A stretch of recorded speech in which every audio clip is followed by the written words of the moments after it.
Oi, galera, bem-vindos ao DocaCast. Estamos aqui mais uma vez com vocês para ter uma conversa paralela sobre o episódio 7, que foi Racismo na Arquitetura, a construção de uma luta.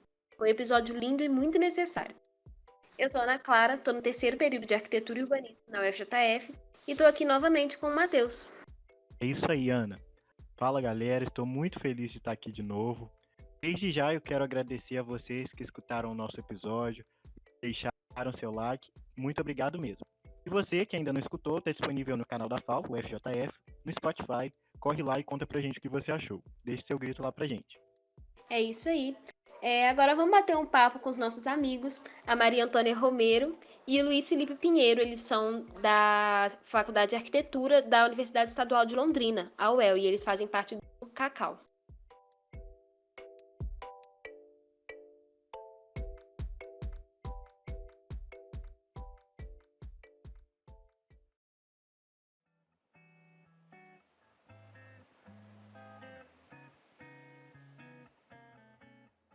Bom, boa tarde. Meu nome é Luiz Felipe Pinheiro, sou discente do curso de Arquitetura e Urbanismo da Universidade Estadual de Londrina, a UEL, e eu sou membro da atual gestão do Cacau, UEL, que é o nosso centro acadêmico, né? Tem essa coincidência de nome. Eu faço parte do Cacau como orador e eu sou da terceira série. Boa tarde, gente. Meu nome é Maria Antônia Romero. Eu também estudo na UEL, Arquitetura e Urbanismo. Eu estou no segundo ano e eu faço parte da chapa como colaboradora. Estou muito feliz, gente, de ter vocês aqui nessa conversa paralela. Esse episódio 7, ele foi muito importante para mim, quanto para a Ana.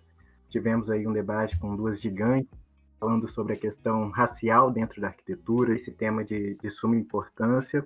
Desse início aí da nossa conversa, eu queria saber bem de vocês, assim, a visão que vocês tiveram do episódio, o que vocês acharam, começando aí pelo Felipe, depois passando para Maria. Bom, eu achei um episódio muito rico, né? Foi um debate que fluiu muito bem, né? Eu acho muito interessante quando a gente aborda esse tema, na verdade, sabe? Porque a gente começa a perceber quantas vertentes isso tem, sabe? Quantas variáveis existem dentro dessa situação, né? Que tudo se resulta na vivência no espaço urbano. Enfim, como você falou, duas pessoas incríveis e fascinantes, né? Que agregaram muito a discussão. Eu ouvi hoje de manhã, né, me preparando aqui para essa conversa, e eu gostei bastante, né, inclusive anotei as indicações que elas passaram. Enfim, eu remeteu bastante, realmente, ao evento que a gente realizou, né, a gente inclusive teve a Tainá, como vocês mesmos citaram no episódio. Inclusive foi uma honra chegar ao fim do episódio e ver que vocês recomendaram o nosso evento, né, que está disponível no YouTube, as gravações. Porque, de fato, foi uma coisa muito... A gente ficou muito feliz, sabe, de fazer isso acontecer, porque nunca, falo por mim e pelas pessoas próximas a mim, tanto dos anos anteriores ao meu, era uma coisa que era muito distante ainda do nosso âmbito ali da arquitetura, sabe? Esse debate em si.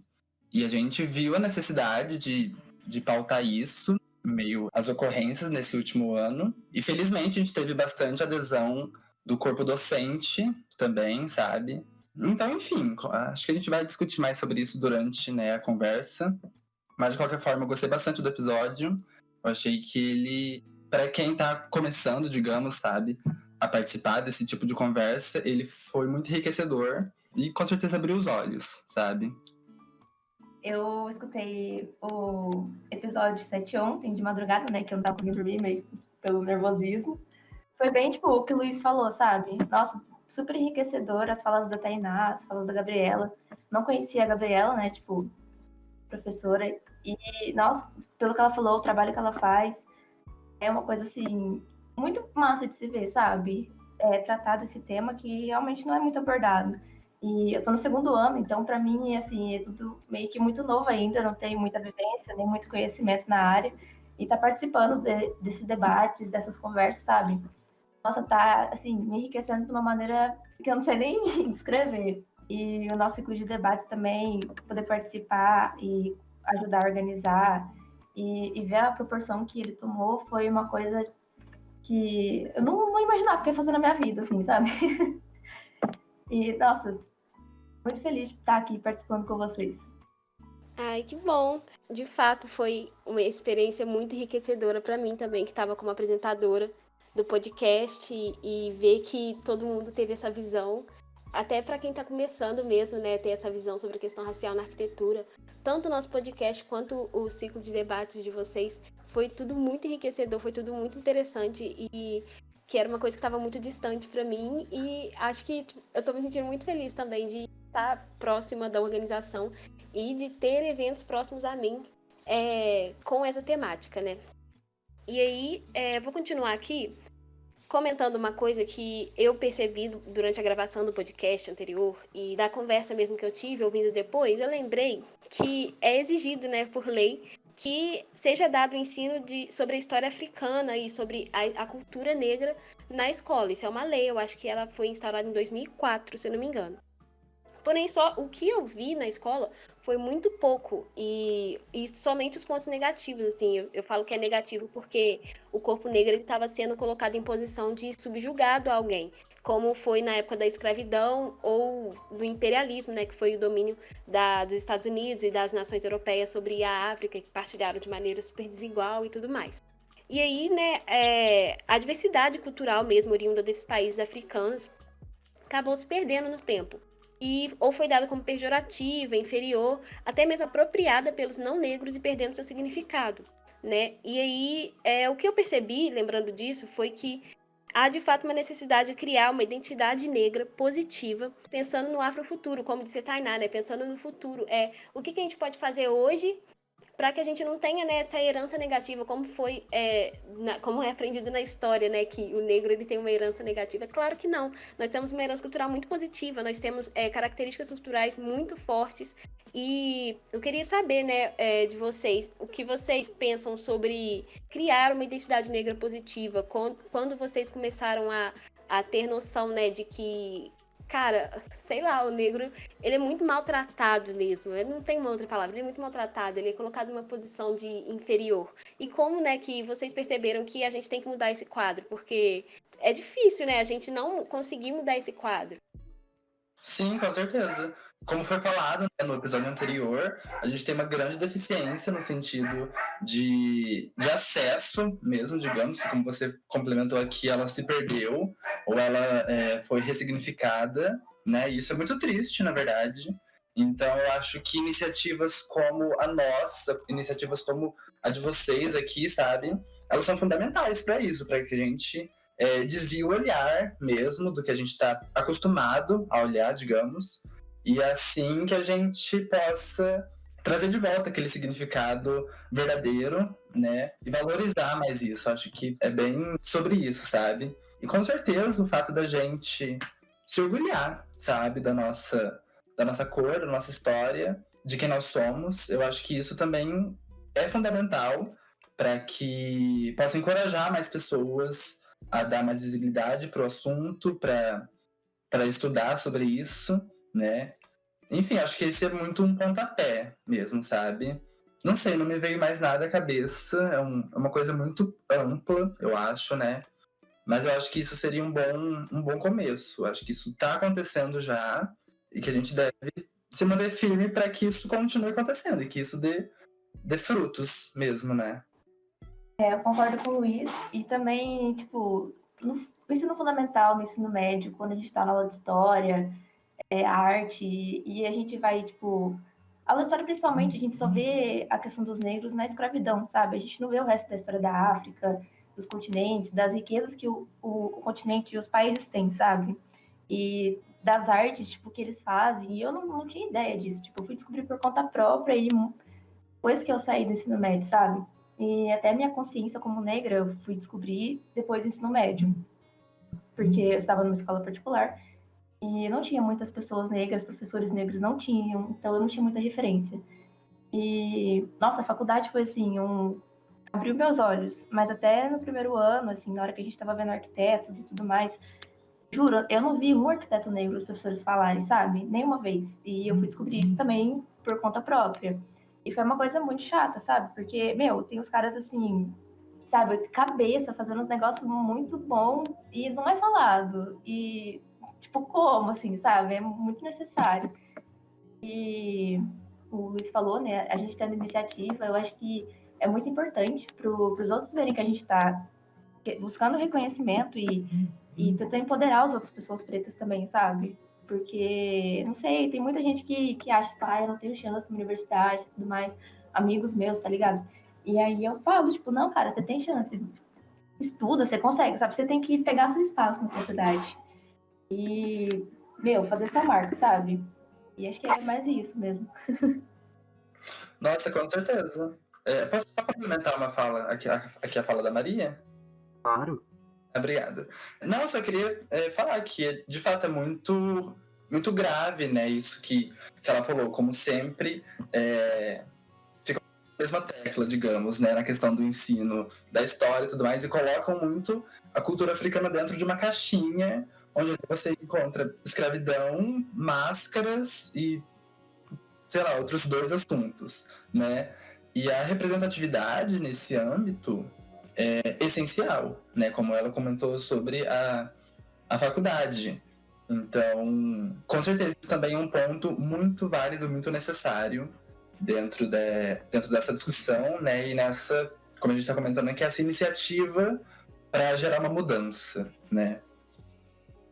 É Sim, isso e mesmo. só para falar rapidinho também, a questão do centro acadêmico, por exemplo, porque na faculdade eu encontrei outras amigas, assim, tipo, pretas igual eu, sabe? E aí, na hora que falaram assim, nossa, centro acadêmico, eu fiquei, gente, que demais, tipo, tudo que eu tava procurando, entendeu? E aí eu entrei e, tipo, minhas amigas não foram muito na onda. Eu fiquei, gente, como não? Tipo, a gente tem que ir lá, entendeu? Meter o pau e buscar nossos direitos e tal. E eu fiquei, tipo, falta isso, sabe? Falta, sei lá, uma maior informação, porque a gente acha que a gente tem que dar o nosso melhor, a gente tem que dar o nosso melhor, né? A gente tem que ser 2 vezes melhor do que as outras pessoas brancas, na real. E aí não vai ter tempo pra fazer as coisas, tem que focar só nisso, só nisso, só nisso. Só que, tipo, não é, sabe? Era só isso mesmo. É muito Queria isso. fazer um adendo também, Matheus, desculpa tomar seu espaço rapidinho, Fica à para vontade, Ana. entrar numa questão relacionada, assim, é basicamente estatística mesmo, que eu até anotei, é que, assim, a África, ela foi dividida, né, na época do imperialismo, em 54 países, e não foi a África que se dividiu, assim, sabe? Foi a Europa, os países europeus, mais os Estados Unidos, eles reuniram e decidiram a partir da África, tudo por uma questão de exploração mesmo do continente, sendo que a África, de fato, ela tem cerca de 500 grupos étnicos. E, tipo, isso é muito gritante, sabe? Isso reflete muito na questão de foi tirado da gente a autonomia sobre as nossas decisões, e isso até hoje reflete, tanto que a gente não ocupa espaços até hoje. A Maria Antônia falou sobre ela ter estudado numa escola particular e não ter visto muitas pessoas negras. Eu passei pela mesma situação. E foi a faculdade mesmo, de fato, que abriu meus olhos. Eu me sentia, eu com certeza tinha consciência que eu sou uma pessoa negra e tal, mas que abriu a consciência de que eu tinha que lutar pelos meus direitos e tudo mais. E essa questão de representatividade é tudo, é o caminho essencial, sabe? Meio que responder a minha pergunta, eu acho que educação, oportunidade e representatividade são os 3 pilares, assim, que podem mudar o rumo, né, da nossa história. E é isso mesmo, algo que o Felipe comentou sobre essa caixinha. Eles colocam a cultura africana, a nossa cultura, eles a todo momento estão com medo daquilo que a gente é capaz de produzir, né? Eles limitam muito a nossa capacidade, a nossa maneira de expressão cultural, porque é muito grande, é algo grandioso. A gente para ver, se a gente for pegar para trazer todos os nomes que nós também temos e que não estão sendo usados como referência, a gente acaba sim desbancando. Eu não falo a população branca, os pensadores brancos vão ficar para trás, não vão. Mas a gente vai acabar sim se equiparando ou se não ultrapassando aos conteúdos que eles produzem. E algo que eu queria até saber muito de vocês, a gente sabe que os centros acadêmicos, os alunos hoje estão mais engajados na questão racial, de trazer esse debate, e é bem dentro disso mesmo. A gente vê alunos sempre empenhados em trazer a questão racial, em dar voz para a população negra. Vocês veem isso também a partir dos professores, que às vezes ficam um pouco com o pé atrás, não trazem isso dentro das disciplinas, não abrem espaço para debates como esse dentro mesmo da sala de aula. Como é que vocês encaram isso dentro da faculdade de vocês? Uma coisa que a Maria colocou que eu visualizei demais e é muito real é sobre o sentimento de pertencimento, sabe, que a gente tem com o centro acadêmico. E não sei, não sei, aliás, quanto a vocês, mas a gente sente uma grande deficiência ainda no corpo do centro acadêmico, sabe, na questão de engajamento das pessoas, enfim. Então eu acho que isso tem muito, muito a ver, sabe? A gente já está acostumado a lutar pelo nosso espaço, igual a Maria falou, a gente tem que ralar o dobro do que pessoas brancas na universidade. Então, a gente consegue visualizar muito mais, sabe? A necessidade do centro acadêmico pro todo, sabe? Pro curso, pro corpo discente, enfim. E aí, respondendo, né, diretamente a sua pergunta, é complicado. Porque aí entra muito também a questão da representatividade, né? Que ela acredita em tudo, na verdade. Mas de 27, na verdade, docentes do nosso curso, um é negro.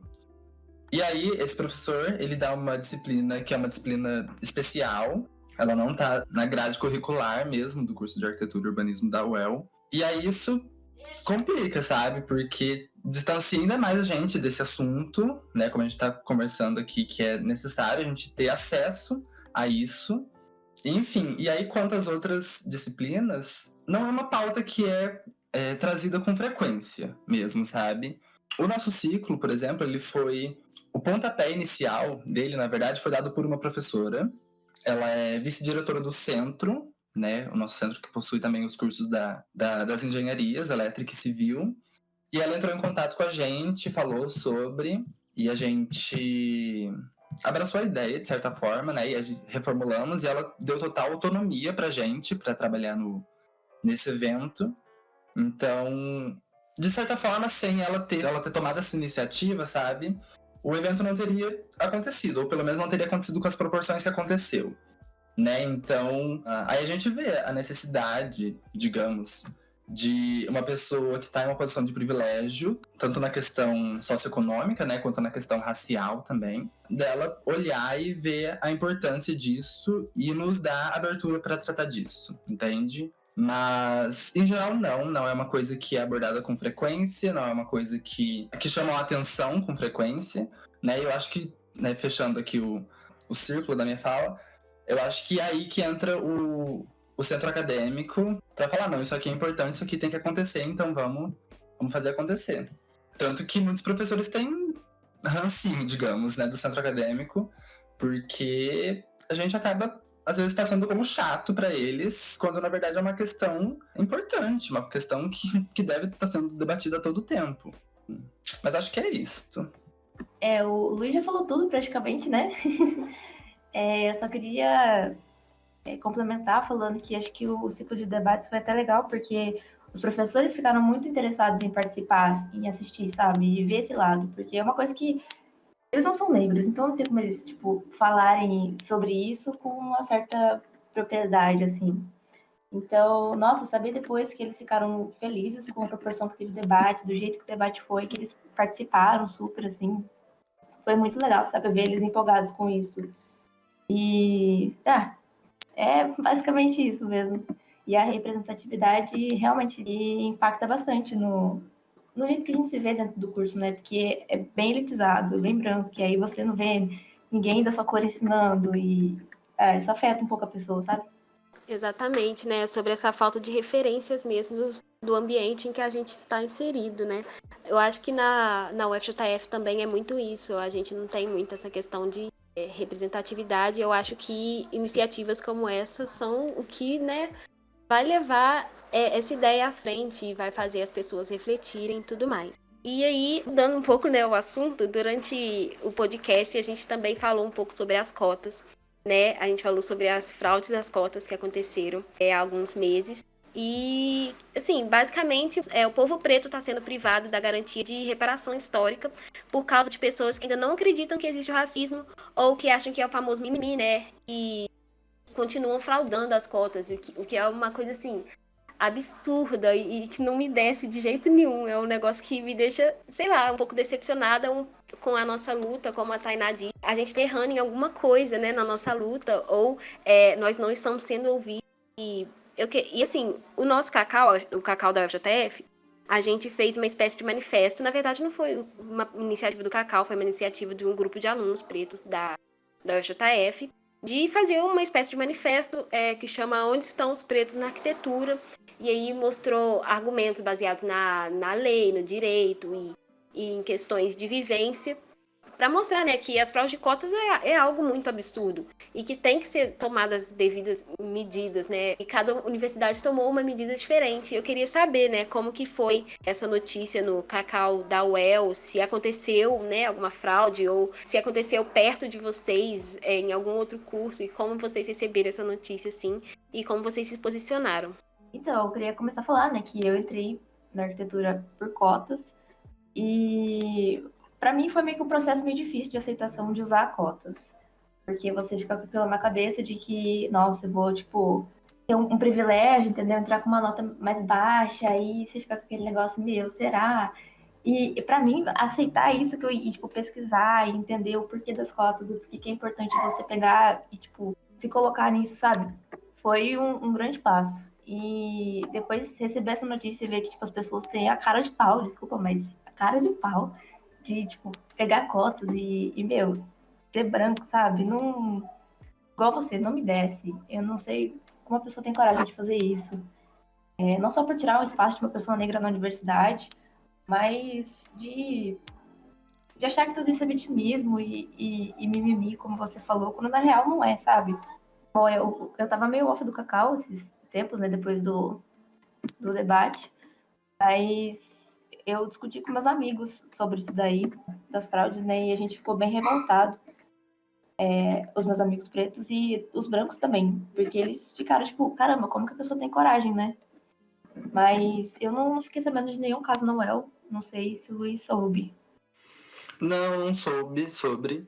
Isso que você falou é muito, muito real, sabe? E eu vejo como problemático no sentido de que a gente, na nossa criação, no nosso âmbito escolar, etc., influências externas, sabem, que meio que colocam na nossa cabeça como as cotas são sinônimos de inferioridade e etc. Eu entrei também com cotas, tanto cotas raciais, como cotas por instituição pública. Então, para mim também foi uma aceitação, sabe? No sentido de que muitas vezes eu me diminuía quanto a isso. Mas enfim, eu acho que é um assunto bem, não delicado, mas bem necessário mesmo, né? De ainda ser discutido, apesar da gente já ter as cotas implementadas. Porque é difícil no sentido de que, assim, inclusive eu falei durante o nosso evento, né, que eu acho que você não pode simplesmente colocar um sistema de cotas na universidade, sabendo que muitas dessas pessoas que irão utilizá-las, elas vêm de escolas ou de lugares com menor infraestrutura. E é muito triste, porque em aulas de exatas ou alguma coisa assim, o nosso curso ele pende pro lado das exatas, né? Então é muito comum você ouvir professores falarem, esse assunto aqui, que não sei o que vocês viram no ensino médio, no cursinho, e aí, sabe, volta naquilo que a Maria falou, da gente ter que ralar o dobro para isso. Enfim, então ainda acho que não existe tanta visibilidade quanto as cotas. Mas enfim, acho que é simplesmente você parar e pensar, por que que não tem negros na universidade, não tem negros em posições de poder, né, sendo CEOs de multinacionais. E aí você vai entender que não tem, porque eles não estão tendo acesso à universidade, porque eles estão em locais mais fragilizados e etc. Quando você pensa dessa forma lógica, não tem como invalidar as cotas. Então, de fato, é absurdo, é ridículo quem faz isso, quem tem coragem, sabe, de fazer isso. Né? Quanto a mobilizações, etc., eu não sei também de nada que aconteceu. Nós do Cacau, inclusive, né, não tomamos nenhuma iniciativa a respeito disso. Mas eu acho que, né, como a Maria falou, foi por conta de não termos nenhum caso aqui na UEL. Então isso não nos despertou mesmo, sabe? Isso acabou meio que passando batido, infelizmente. Mas enfim, é triste, sabe? É simplesmente triste que isso ainda esteja acontecendo.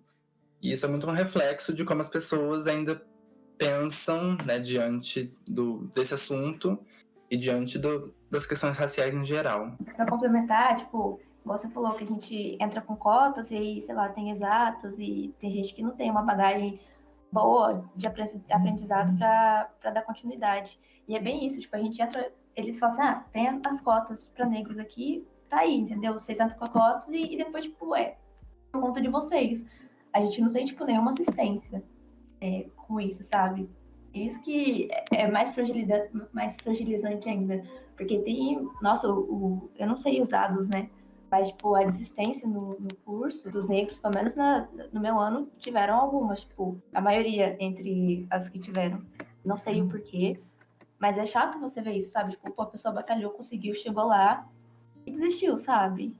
E muitas vezes por falta de assistência. Então, acho que isso é uma coisa que a gente tem que ir atrás, pedir e encher o saco mesmo. É bem a importância de representatividade, né? Se a gente fosse pautar aí a nossa conversa dentro de uma única palavra, seria essa, representatividade. A gente sempre busca se adequar, né? Quando na verdade nós não fizemos nada de errado. As pessoas, como pontuou a arquiteta Stephanie Ribeiro, que nos veem como um corpo estranho, nos veem como indesejados. Essa constante reivindicação, a gente dentro da universidade a gente tem que reivindicar que a nossa cultura seja vista. Nas ruas nós temos que reivindicar a igualdade, temos que reivindicar a justiça. É sempre essa constante luta. Às vezes cansa, né? A gente para um momento, será que eles não vão aprender nunca? Aí eu penso na necessidade de grandes nomes, como a Tainá, como a Gabriela, a necessidade da gente trazer essas pessoas para dentro das universidades, da gente estar sempre convidando. Queria saber até um pouco mesmo da experiência desse convite que vocês fizeram para outras personalidades, como a professora Maria Nilza, se eu não me engano o nome, e também foi uma pessoa também que chamou muito a nossa atenção. E como o Cacau de vocês pensa nesses nomes que são tão importantes, são tão relevantes e que ajudam a gente a respaldar mesmo essa luta diária. Sim, eu fiquei encarregado de fazer esse contato com os convidados do evento. E aí a Maria Antônia ele sempre me auxiliando e tudo mais. Mas a gente viu como necessário mesmo, sabe? A gente colocar pessoas pretas ali para falar de diversos temas, inclusive. A gente transpassando um pouco as barreiras da arquitetura em si. E pessoas como a Maria Nilza, elas simplesmente são fascinantes, sabe? Nossa, aquela mulher falava, meus olhos brilhavam. Porque ela fala com tanta desenvoltura e propriedade sobre o assunto e não tem como você não se sentir tocado mesmo, sabe? Pelo que ela tá falando. Enfim, pessoas como a Maria Alice, que foi uma convidada do segundo dia, que a Maria Antônia mediou. Ela é uma discente do curso de artes visuais da UEL. E aí ela abordou diversos temas que, né, como eu falei, que vão além da arquitetura. Ela estuda arte, ela é fotógrafa, DJ, ela é produtora de festas. E aí ela falou muito sobre a ocupação do espaço, sabe, pelo corpo preto na cidade. Enfim, e ela teve falas que eu fiquei, cara, se não fosse pela gente, esses professores que estão aqui, a maioria, né, brancos, eles muito dificilmente ouviriam um relato assim, sabe? Eles visualizariam uma fala como essa que ela tá fazendo. Então, eu acho que é muito sobre isso, sabe? E eu concordo demais com o que o Matheus comentou. Representatividade seria super o tema central dessa conversa. A gente aqui representando os discentes, né, do nosso curso e falando sobre pessoas que representam a gente, né, nas nossas atmosferas. Enfim, e a Tainá, né, mais uma vez citando ela, uma pessoa extremamente acessível, sabe? A gente ficou muito feliz de conseguir trazê-la, porque ela realmente é um nome muito grande. E cara, eu mandei uma mensagem para ela no Instagram. E ela respondeu, dando risadas, falando que super topava, que era para entrar em contato com a assessoria, não sei o que, não sei o que lá. E aí deu certo. E sabe, deixa a gente esperançoso mesmo na questão de agregar mais a pessoas que obviamente é sempre importante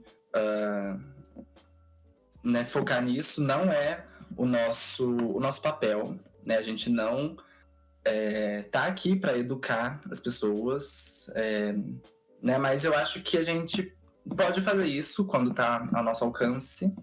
E, de certa forma, foi isso que a gente estava querendo fazer com o nosso evento. Então, enfim, a gente espera trazê-la outras vezes presencialmente, trazer outras pessoas para falar mais sobre isso, para cada vez mais deixar evidenciado o quão importante é essa discussão. E é isso. É bem isso que o Luiz falou. E acho também que a gente quis fazer com os convidados, tipo, deixar uma coisa mais íntima, mais próxima, sabe? Porque a gente pegou pessoas da UEL, pessoas que estão lá com a gente no dia a dia, sabe? Tem o mesmo espaço, que a gente convive no mesmo espaço que a gente.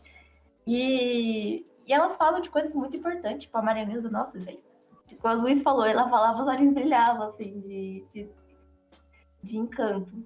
E muitas vezes a gente acha que, tipo, gente assim, tá muito longe, que fala, nossa, nunca que eu vou ter oportunidade de participar de um negócio desse, assim, sabe?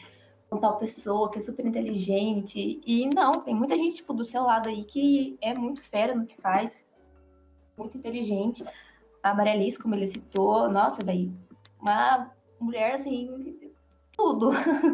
O André também, que é do segundo ano de arquitetura, ele falou também, ele já acho que é graduado em artes visuais, não lembro, desculpa, André.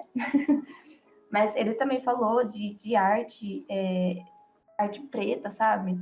E, nossa, foi muito bom, muito bom. Perfeito, gente. Gente, então é isso, né? Eu quero agradecer vocês por terem feito essa troca com a gente. Foi de suma importância. Me trouxe novas perspectivas e novos anseios também. E eu reafirmo aqui, né, meu compromisso com o povo preto, pois eu quero ver meus irmãos, meus sobrinhos, meus primos pretos no topo. E quero pedir vocês, né, para deixar aí uma mensagem pessoal, como agradecimento mesmo, por vocês terem estado aqui com a gente e participado desse projeto tão lindo que é o do Cacau. A gente fica muito feliz. Maria, você quer falar primeiro? Pode ser, tanto faz. Pode ir, então. Tá certo. Eu também estou muito feliz com o convite. Nossa, saber que o debate do Cacau teve essa influência, sabe? Foi uma coisa muito, muito boa, muito... Nossa, eu fico super feliz. E eu agradeço para vocês pela oportunidade, por dar espaço para o povo preto falar, entendeu? Por ter essa iniciativa. O podcast de vocês é maravilhoso, adorei, vou acompanhar de agora em diante. E, nossa, é tudo. Aí eu queria citar uma frase do Francis Querê, que é um arquiteto negro, que ele fala que a arquitetura é muito mais do que arte e muito mais do que a construção de edifícios. Ela é uma entrega de energia e ela faz que a gente se sente orgulhoso.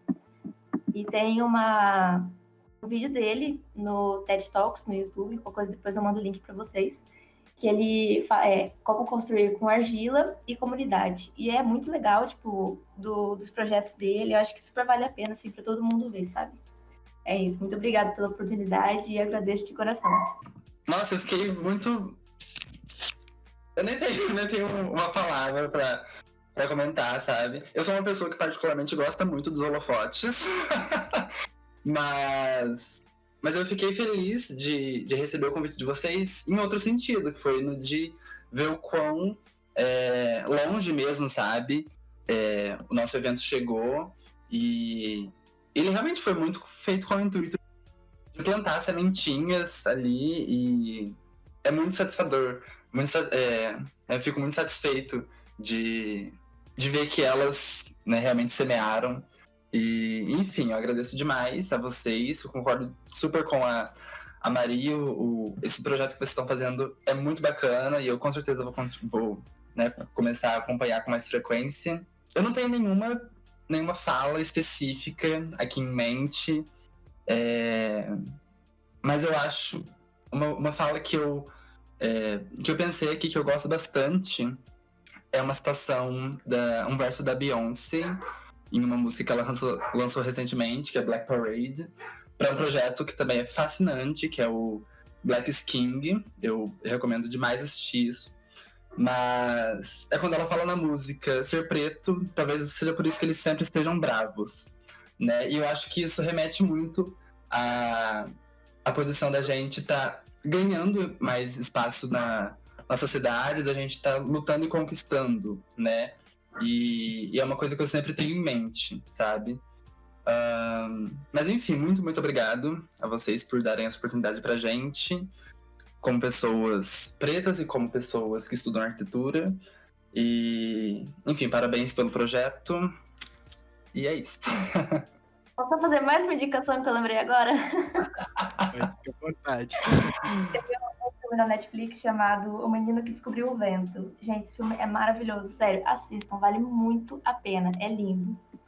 É só isso mesmo. Gente, eu também quero agradecer a vocês, Luiz Felipe, Maria Antônia. Volto a agradecer a equipe do Docacau por abrir esse espaço para mim e para a Ana. Me sinto muito representado e satisfeito com esse grupo.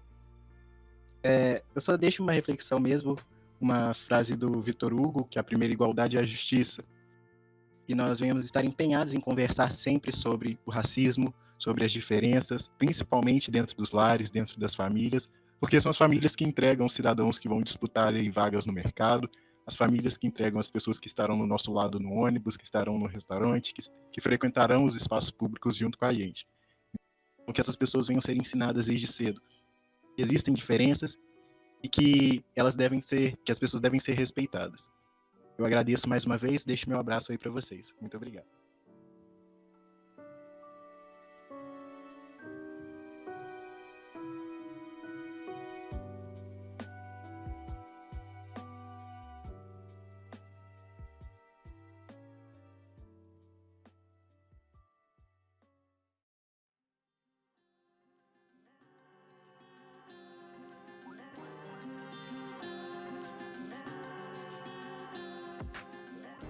O DocaCast é realizado pelo Centro Acadêmico do Curso de Arquitetura e Urbanismo da UFJF, pelo Programa de Audiovisual Docacau. Apresentação: Ana Clara Faria, Matheus Reis. Roteiro: Ian Okada, Gabriel Prado, Bernardo Barcelos, Ana Clara, Ícaro Chagas, Matheus Reis. Edição: Lucas Raposo, Raquel Caroline, Lucas Luciano.